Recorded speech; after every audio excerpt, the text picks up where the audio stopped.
പെരിനാട് ലക്ഷ്മി വിലാസം ബാങ്കിൽ നടന്ന തെരഞ്ഞെടുപ്പ് ഏകവിഷയമാണെന്ന് ആരോപിച്ച് ഒരു വിഭാഗം കോൺഗ്രസ് പ്രവർത്തകർ ബാങ്കിന് മുന്നിൽ ഉപരോധ സമരം നടത്തി. യൂത്ത് കോൺഗ്രസ് നിയോജകമണ്ഡലം പ്രസിഡന്റ് പനയം സജീവിന്റെ നേതൃത്വത്തിലായിരുന്നു സമരം.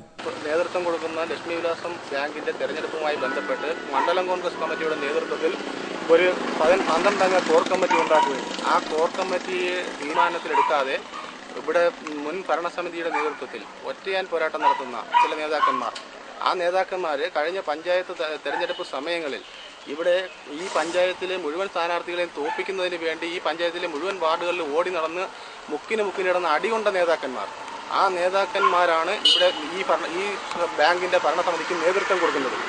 അങ്ങനെയുള്ള നേതാക്കന്മാരുടെ ഒത്തുകളി ഇവിടെ അവസാനിപ്പിച്ചുകൊണ്ട് ഇവിടുത്തെ പാർട്ടിയുടെ തീരുമാനത്തിനനുസരിച്ചുള്ള ഒരു പാനൽ ഈ ബാങ്കിന്റെ ഭരണസമിതി ഉണ്ടാക്കിയെടുക്കുന്നതിന് വേണ്ടി തീരുമാനിക്കണമെന്ന് അഭ്യർത്ഥിച്ചുകൊണ്ടാണ് നമ്മൾ ഇന്നിവിടെ ഈ ധർണ നടത്തിയത്. നിലവിൽ ബാങ്കിലെ ഭരണം കോൺഗ്രസിനാണ്.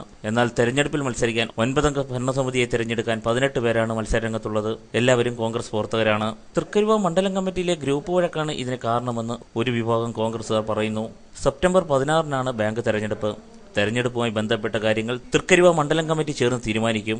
ഇതിന് നിർദ്ദേശം നൽകിയതായി അഞ്ചാലുമൂട് ബ്ലോക്ക് പ്രസിഡന്റ് പ്രസാദ് നാണപ്പൻ അറിയിച്ചു. ന്യൂസ്